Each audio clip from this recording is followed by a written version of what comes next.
शाम का वक्त था। मोहन और विष्णु कब्रिस्तान के विशाल लोहे के द्वार पर खड़े थे। भैया, हम यहाँ कब्रिस्तान के पास क्यों आए हैं? मोहन, तुम्हें इस कब्रिस्तान के अंदर जाना होगा, तभी हमारी किस्मत में लिखा दुख मिटेगा। नहीं भैया, मैं कभी इस जगह के अंदर नहीं जाऊंगा। अगर आप चलेंगे तो मैं भी चलूंगा। मैं नहीं जा सकता मोहन, मैं सिर्फ तुम्हें जाने को कह सकता हूँ। जो काम वहाँ है वो सिर्फ तुम ही कर सकते हो। क्या सच में कोई और रास्ता नहीं है भैया? अगर तू चाहता है कि मैं और तेरी भाभी जिंदा रहें तो तुझे इस कब्रिस्तान में जाना ही होगा। फिर डरते डरते मोहन जैसे ही पैर कब्रिस्तान के अंदर डालता है, तभी पूरा दृश्य अचानक बदल जाता है। रामपुर गांव में विष्णु अपनी पत्नी मीना और छोटा भाई मोहन के साथ रहता था। फिर एक दिन दोपहर का वक्त था। घर के अंदर से चिल्लाने की आवाज आ रही थी। देखो जी, बस बहुत हो गया। अब मैं और बर्दाश्त नहीं कर सकती हूँ। मैं आपको कितनी बार कह चुकी हूँ कि अपने छोटे भाई को घर से निकाल दो। अगर आपने उसे घर से नहीं निकाला तो मैं ये घर छोड़कर चली जाऊंगी। अरे भाग्यवान, तू ये कैसी बातें कर रही है? ये घर और जमीन में उसका भी हक है। कैसे मैं उसे घर से निकाल दूं? सब क्या कहेंगे? अगर आपको उसकी इतनी फिक्र है तो आप ना मुझे छोड़ दीजिए। मैं आपके साथ नहीं रह सकती हूँ। मुझे वो बिल्कुल बर्दाश्त नहीं है। अच्छा ठीक है भाग्यवान, अगर तू कहती है तो मैं कुछ सोचता हूँ और उसे किसी न किसी तरीके से हम अपने घर से निकाल कर ही रहेंगे। इतने में मोहन वहाँ आ जाता है। भैया भैया, मैं खेत का सारा काम निपटा दिया और वो जो खाद डालना था ना, मैंने वो भी डाल दिया है। अच्छा ठीक है, तुमने सारा काम कर लिया है। देख, घर का जलावन भी खत्म हो गया है, तो जाकर जंगल से लकड़ियां ला दे ताकि शाम का चूल्हा जल सके। ठीक है भैया, पर मुझे भी बहुत भूख लगी है। कुछ खाने को मिल जाता तो मैं चला जाता। घर में खाना खत्म है और वैसे भी जलावन नहीं था तो खाना कैसे बनता? पहले लकड़ियां लेकर आओ, फिर खाना बनाऊंगी। मोहन उदास होकर चल देता है। अरे, तुमने ये झूठ क्यों बोला? घर में खाना तो पूरे 4 लोगों का पड़ा है। मैं उसे एक वक्त का खाना भी नहीं देना चाहती हूँ। आपको इतनी फिक्र हो रही है तो आप खुद ही बनाकर उसे खिला लो। मीना गुस्से में चली जाती है। मुझे कुछ न कुछ करके मोहन को घर से निकालना ही होगा, तभी मेरे घर में सुख शांति बनी रहेगी। विष्णु बाहर निकलता है। उसी वक्त 2 गांव वाले बात करते दिखाई देते हैं। अरे तूने सुना? हमारे गांव की सरहद पर जो एक कब्रिस्तान है, उसके पास से 2 व्यापारी आ रहे थे। सुना था कि 2 दिन वो उसी कब्रिस्तान में रहे और अचानक वो पागल होकर वहीं पर मर गए। ये तुम कैसी बातें कर रहे हो पंकज? भला ये कैसे हो सकता है? आखिर वो कब्रिस्तान में पागलों की तरह कैसे था और मर कैसे सकता है? तू नहीं जानता, हमारे दादाओं ने कहा है उस कब्रिस्तान में एक माँ बेटी की आत्मा रहती है और कई वर्षों से वही है। जो भी वहाँ जाता है उसके मन को वश में कर लेती है और उससे अपना मनचाहा काम करवाकर उसे मार देती है। फिर तो वो बहुत खतरनाक आत्मा है। अगर वो हमारे गांव में आ गई तो पता नहीं हमारा क्या हाल करेगी। नहीं, वो हमारे गांव में नहीं आ सकती भाई, उसकी सीमा बंधी है। वो कब्रिस्तान से बाहर नहीं निकलती। जो उसके विस्तार में कदम रखता है ना, उसी के साथ ऐसा होता है। मुझे तो ये सुनकर ही रोंगटे खड़े हो गए। चल भाई, अब ये बात बंद कर। दोनों चले जाते हैं। ये सब विष्णु सुन लेता है। अच्छा, तो कब्रिस्तान का ये राज है। मिल गया रास्ता, मुझे अपने भाई से छुटकारा पाने का रास्ता। वो घर आ जाता है। वहीं दूसरी तरफ मोहन जंगल में लकड़ियां काट रहा होता है। तभी एक साधु वहाँ प्रकट हो जाता है। तो लकड़ी काट रहा है? अरे तेरी किस्मत अब बुरी तरह से बर्बाद होने वाली है। चला जा यहाँ से। अब क्या बोल रहे हैं साधु महाराज? मैं ठीक हूँ और मेरे भैया भाभी भी ठीक हैं। आपको क्या हो गया है? जिस भैया भाभी का नाम जप रहा है वही एक दिन तुझे मृत्यु के द्वार पर भेजेंगे। उन्हें त्याग दे और घर वापस कभी मत जा। नहीं, मेरे माता पिता तो बचपन में ही मर गए। भैया भाभी ही मेरे माँ बाप का प्यार दे रहे हैं। मैं उन्हें कभी नहीं छोड़ सकता हूँ। मोहन वहाँ से चला जाता है। इतना प्रेम करता है ये अपने भैया भाभी से, यही प्रेम इसके गले का फंदा बनेगा। मोहन घर लौट आता है।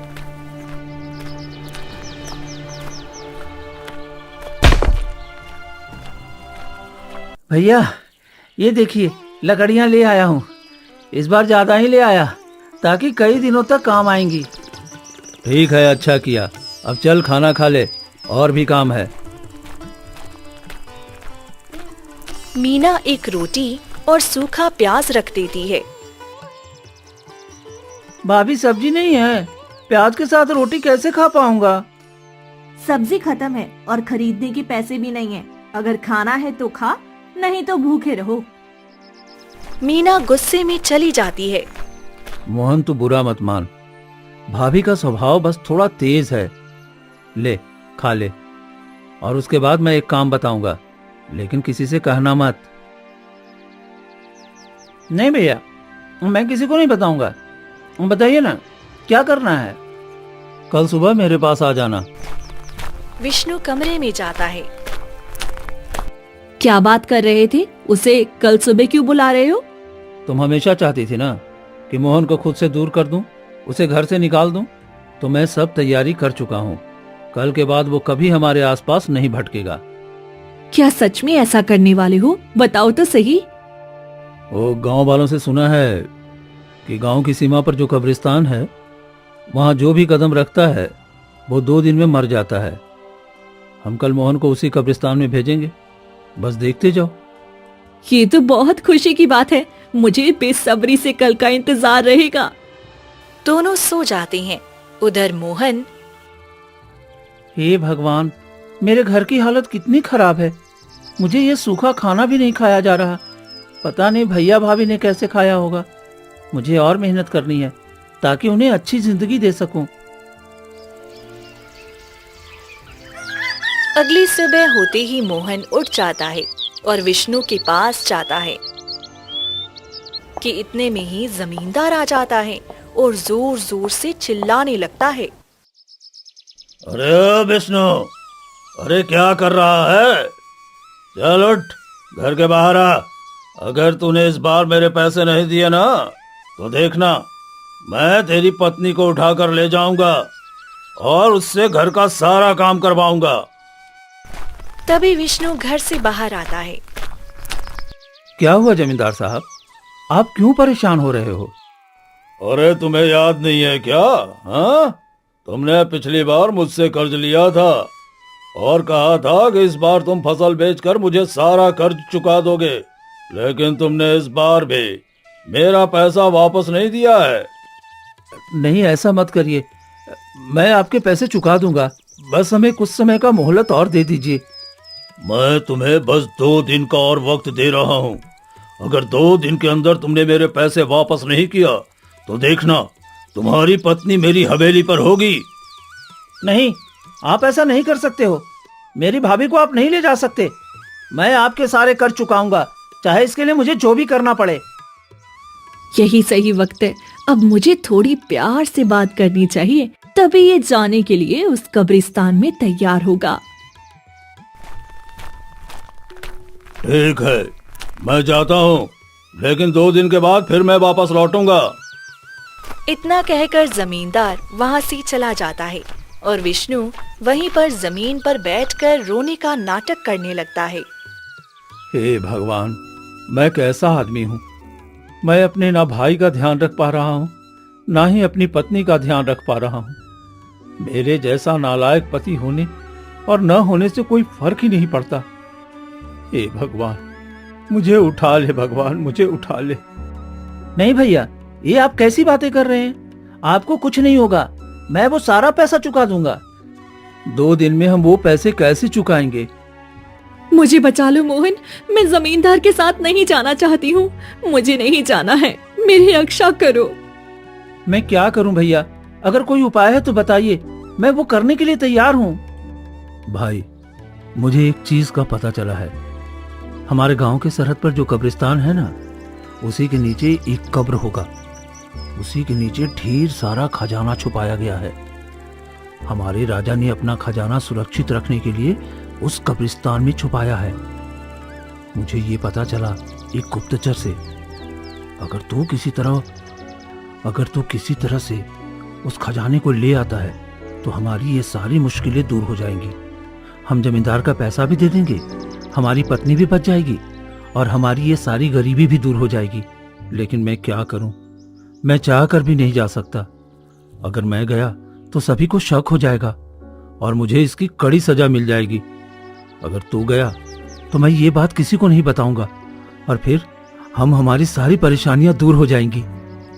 हाँ मोहन, अब हमारी उम्मीद सिर्फ तुमसे ही है। अगर तुम नहीं गए तो पता नहीं हमारे साथ क्या होगा। तुम मेरे बेटे जैसे हो, अपनी माँ की रक्षा के लिए इतना तो कर ही सकते हो। भाभी, मैं आपको और भैया को कुछ नहीं होने दूंगा। मैं जरूर जाऊंगा। इतना कहकर मोहन वहाँ से निकल पड़ता है। तभी विष्णु और मीना जोर जोर से हंसने लगते हैं। देखा मीना मेरी चाल? मैंने ही जमींदार को धमकी देने के लिए कहा था। इसके बदले में जमींदार को पूरे 1000 रुपए दिए हैं। अब देखो मेरा काम कितना आसान हो गया। आपने इतने बड़े जमींदार को यह नाटक करने के लिए मना कैसे लिया? अरे तू नहीं जानती, जमींदार मेरा बहुत अच्छा दोस्त है। अरे हम दोनों बचपन के लंगोटिया यार हैं, तो ये मेरे लिए तो इतना कर ही सकता था। अब देखो ना, न चाहकर भी उस कब्रिस्तान के पास मोहन जरूर जाएगा और फिर हमेशा हमेशा के लिए हमें उससे छुटकारा मिल जाएगा। मान गए जी आपके शैतानी दिमाग को। मैंने तो सोचा था कहीं सच में आपने जमींदार से कर्ज लिया होगा, इस वजह से वो ऐसा कर रहा है। नहीं, मैं कर्ज भला क्यों लूंगा? अरे हमारे पास इतनी जमीन है, घर है, फसल होती है। अब ये सारी जमीन, ये सारा घर और जितना माँ का जेवर है ना, वो सब अब तुम्हारा है। अब तो तुम खुश हो ना? हाँ? हाँ हाँ जी, क्यों नहीं, खुश रहूंगी।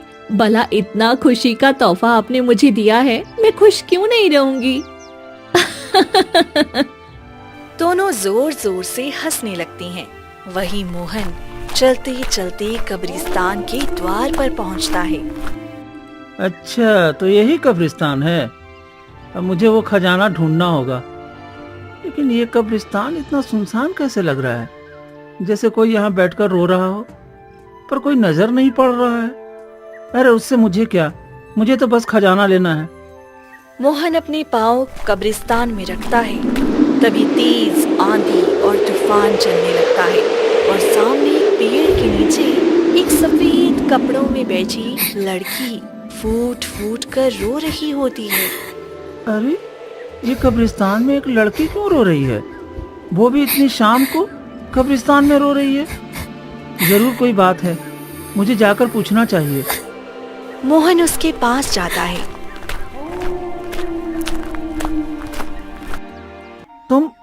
तुम कौन हो?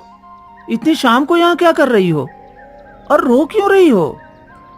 मेरा नाम माया है और मेरे पिताजी मर गए हैं। इस दुनिया में मेरा कोई नहीं है। इसी वजह से मैं अपने पिताजी की कब्र के पास आकर हर शाम रोती हूँ। अब जो जाने वाला है उसके लिए रोने से क्या फायदा है? तुम्हारे पिता अब दुनिया में नहीं है, ये जानकर मुझे बहुत अफसोस हुआ। लेकिन मत रहो और घर चली जाओ। मेरा कोई घर नहीं है, मैं कहीं नहीं जाना चाहती हूँ। क्या आप मुझे अपनी बहन बनाओगे और क्या आप मेरा भाई बनोगे? क्योंकि मेरा इस दुनिया में कोई नहीं है और मुझे भाई का बहुत शौक भी है। हाँ, क्यों नहीं? एक भाई बना, ये तो गर्व की बात है। बताओ, मैं तुम्हारे लिए क्या कर सकता हूँ? मुझे आपके साथ आपके घर जाना है और आपकी बहन बनकर जीना है। मेरी यही इच्छा है। ठीक है, मैं तुम्हें अपने साथ अपने घर ले जाऊंगा। वैसे आपका कौन है? मैं एक तरह से अनाथ भी हूँ और एक तरह से नहीं भी हूँ। मेरे माता पिता इस दुनिया में नहीं हैं, लेकिन मेरे एक भाई भाभी हैं जो बिल्कुल मुझे माँ पिता की तरह प्रेम करते हैं। तुम चलो, तुम्हें भी खुशी खुशी अपनाएंगे और तुम्हें भी एक बहन का प्यार मिलेगा। ठीक है, मैं जाने से पहले अपनी माँ से पूछ लेती हूँ। तुम्हारा इस दुनिया में कोई नहीं था, और फिर तुम कह रही हो कि अपनी माँ से पूछ लेती हूँ। ये तुम्हारी माँ कैसे आ गई? मेरी माँ है, पर उन्होंने मुझे घर से बाहर निकाल दिया है और वो मुझे अपनी बेटी नहीं मानती। लेकिन फिर भी कहीं जाने से पहले मैं उनसे पूछती हूँ। अरे ऐसी कौन सी पत्थर दिल है जो एक बेटी को अपनी बेटी नहीं मानती? सच में तुम्हारे साथ बहुत बड़ा अन्याय हुआ है, और तुम सच में अपने आप को अनाथ समझ रही होगी। वैसे कहाँ है तुम्हारा घर? चलो चलते हैं। बस यही कब्रिस्तान में ही है, उधर थोड़ा अंदर चलो, फिर मेरी माँ का घर मिल जाएगा। कब्रिस्तान में है तुम्हारा घर? अच्छा ठीक है, चलो चलते हैं। मोहन माया के पीछे पीछे थोड़ा और अंदर जाता है। तभी एक कोने में बहुत ही बड़ा और सुंदर महल दिखता है। अरे इतना बड़ा और सुंदर घर, वो भी कब्रिस्तान में, और ये अपने आप को अनाथ कह रही है। भैया आप यहीं बैठो, मैं आपके लिए कुछ खाने को ले आती हूँ। आप बहुत भूखे होंगे ना? हाँ, मैं कई घंटे से सफर कर रहा हूँ, मुझे भूख तो लगी है। अगर कुछ मुझे मिल जाता तो अच्छा ही रहता। फिर माया घर के अंदर चली जाती है और कुछ ही देर में तरह तरह के पकवान लेकर बाहर आती है। अरे ये अपने घर से इतना सारा पकवान लेकर आई है, ये तो मैंने कभी देखा भी नहीं था। और ये अपने आप को अनाथ और गरीब कह रही है। अगर इसकी माँ इससे नफरत करती तो इतना सारा पकवान घर में लाकर कैसे दे सकती है? जरूर मुझसे कुछ छिपा रही है, मुझे इसका पता करना होगा। भैया आप यहाँ थोड़ी देर बैठी हैं, मैं अपना कुछ सामान लेकर आ जाती हूँ, क्योंकि मैं ऐसे खाली हाथ तो नहीं जा सकती ना आपके साथ। फिर कुछ ही देर में एक औरत वहाँ आती है। तुम कौन हो? मेरा नाम रेखा है बेटा, और ये मेरी बेटी है। ये मुझसे बहुत नफरत करती है, इसी वजह से ये खुद को अनाथ कहकर तुम्हारे साथ जाने के लिए तैयार हो रही है। मैंने तुम दोनों की बातें सुन ली थी। क्या ये आपकी बेटी है? और फिर भी इस तरह से ये अनाथ क्यों कह रही है कि ये अनाथ है, इसका दुनिया में कोई नहीं है? और आप अपनी बेटी को भला घर से कैसे निकाल सकते हो, वो भी रात के समय में? नहीं, मैंने इसे घर से बाहर नहीं निकाला। ये बस मुझसे नफरत करती है। ये अपने पिता की मौत का जिम्मेदार मुझे समझती है, इसी वजह से ये मेरे साथ रहना नहीं चाहती और यहाँ से जाना चाहती है। पर मैं क्या कर सकती हूँ, इसमें मेरी क्या गलती है? तो ये तो बहुत ही गलत हुआ है, उसे बहुत बड़ी गलतफहमी हुई है, उसे तो आपको दूर करना चाहिए। मैं चाहकर भी उसकी गलतफहमी कभी दूर नहीं कर सकती। उसे बचपन से ही एक भाई बहुत पसंद था और वो अपना भाई पाना चाहती थी, लेकिन मैं उसकी ये इच्छा पूरी नहीं कर पाई। उससे पहले मेरे पति का देहांत हो गया था, इसी वजह से वह मुझसे नफरत करती है कि मैंने उसके पिता को मार दिया और उसे एक भाई भी नहीं दिया। इसी वजह से वह मेरे साथ रहना नहीं चाहती और बहुत नफरत करती है। बेटा तुम अभी यहीं आराम कर लो, क्योंकि देखो इससे आगे जाओगे तो रात का समय, और रात के समय कब्रिस्तान के बाहर नहीं जाना चाहिए, क्योंकि कब्रिस्तान के अंदर सुरक्षित रहता है और इसके बाहर जाते ही पता नहीं क्या क्या घटना तुम्हारे साथ हो जाएगी। तुम यहीं हमारे ही घर में सो जाओ, सुबह चले जाना। ठीक है, मैं सुबह ही चलूंगा, मैं तब तक यहीं सो जाता हूँ। फिर मोहन सो जाता है। तभी आधी रात को जैसे ही 12 बजते हैं,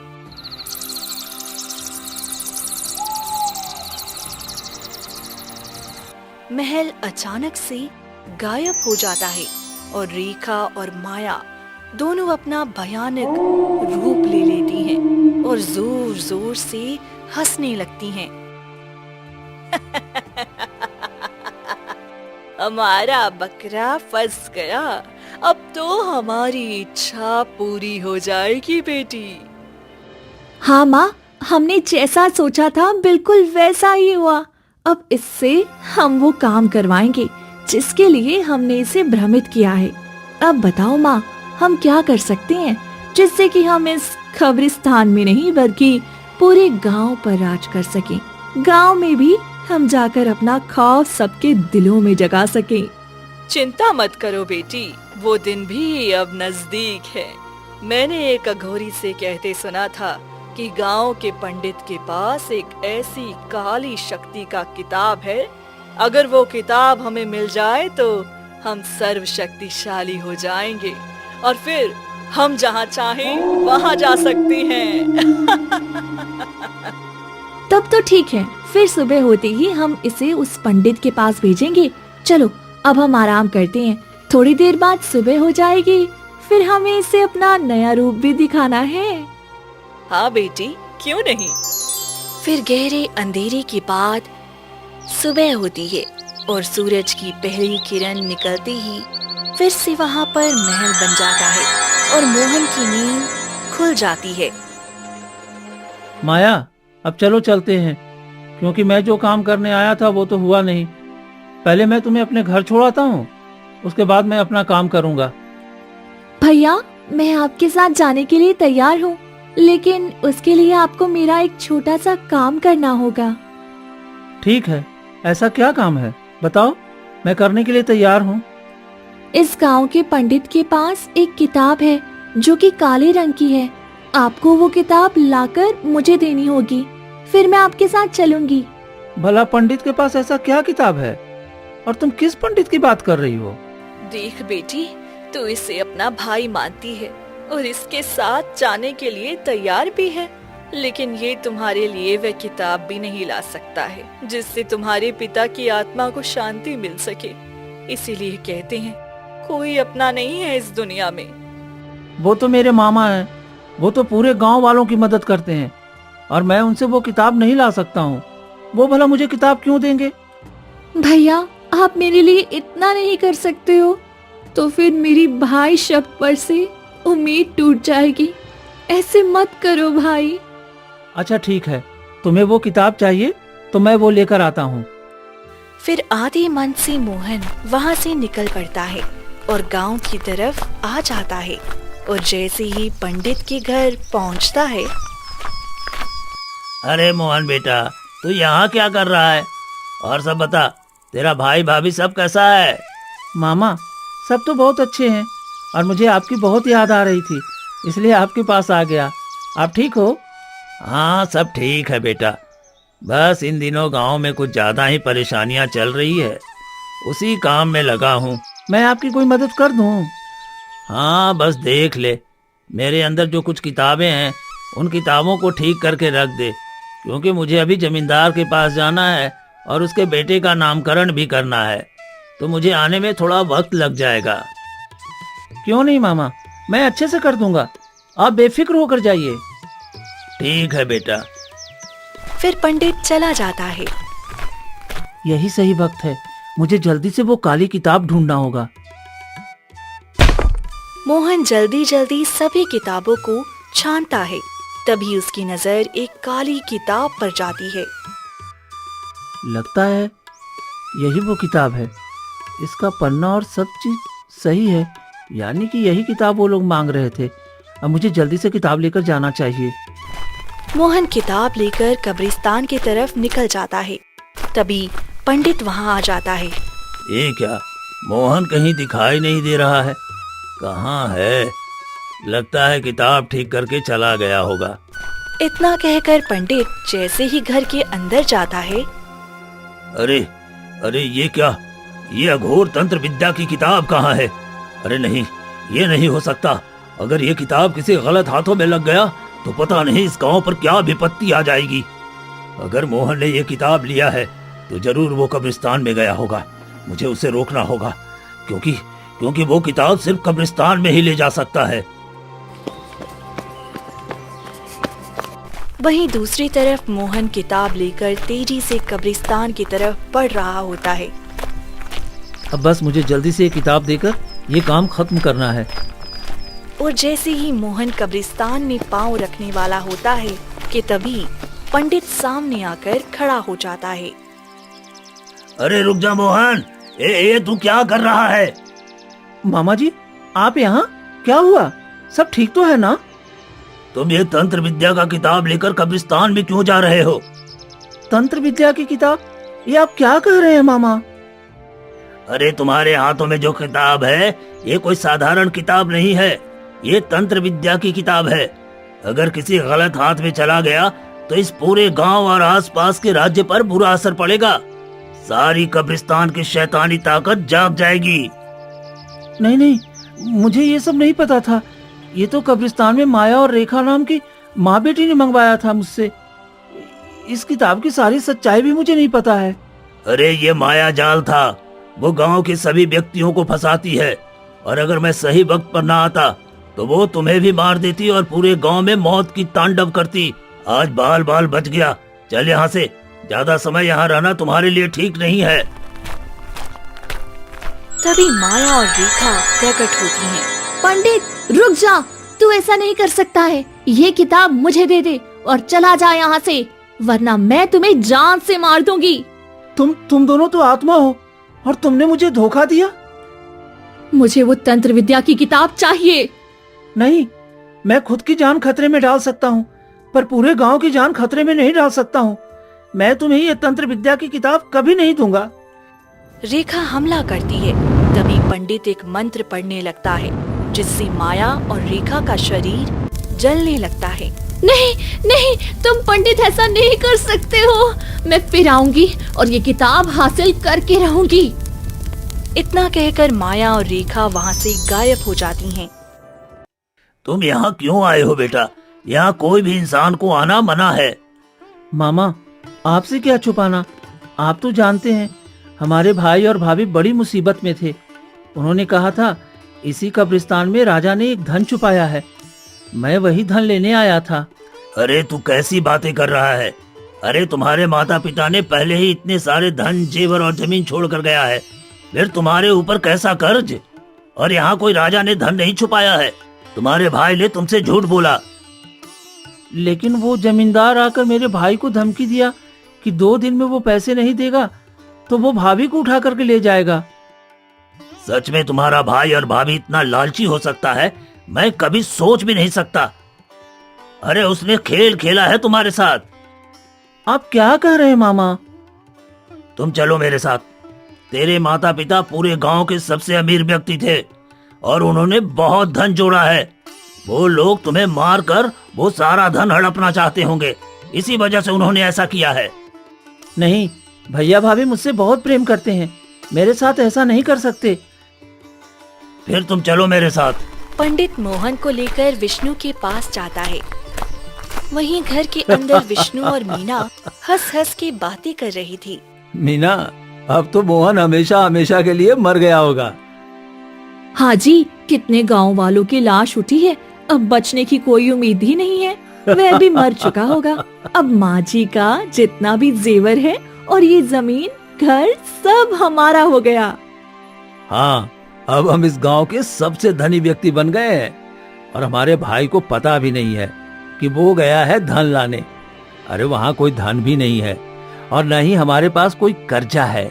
अरे ये तो बस हमने ये जमीन और घर और जेवर रखने के लिए ऐसा नाटक किया था। तभी मोहन गुस्से में विष्णु के सामने जाता है। भैया भाभी, आप दोनों को बिल्कुल भी शर्म नहीं आई? आप दोनों ने हमारे साथ इतना बड़ा खेल खेला। अगर आप लोगों को धन और जेवर चाहिए था तो आप पहले एक बार मुझसे कहकर देखते, मैं खुशी खुशी धन और जेवर दे देता। लेकिन आपने मेरा विश्वास तोड़ा, मुझे कहीं का नहीं छोड़ा। मैं आपको कभी माफ नहीं कर सकता, कभी नहीं।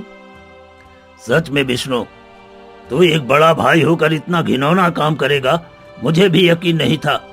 शुक्र है कि मैं मोहन को सही सलामत बचा लिया। मामा जी, मुझे माफ कर दीजिए, मुझसे गलती हो गई, मैं लालच में आ गया था।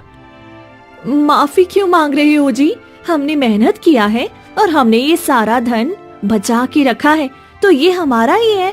हम इसे पाने के लिए जो भी किए उसमें हमें कोई अफसोस नहीं होना चाहिए। मेरी बहन ने एक वसीयत बनाकर मुझे दिया था कि अगर दोनों भाई में झगड़ा हो तो मैं वो वसीयत मोहन के नाम कर दूंगा। अब कानूनी तौर पर मोहन को वो वसीयत मिलेगी, जिससे कि जितने भी जमीन और जेवर हैं मेरी बहन की, सब पर मोहन का बराबरी का अधिकार होगा। मोहन, चलो, अब तुम्हें इस घर में रहने की जरूरत नहीं है। तुम मेरे साथ मेरे घर में रहोगे जब तक तुम्हारा बंटवारा ना हो जाए।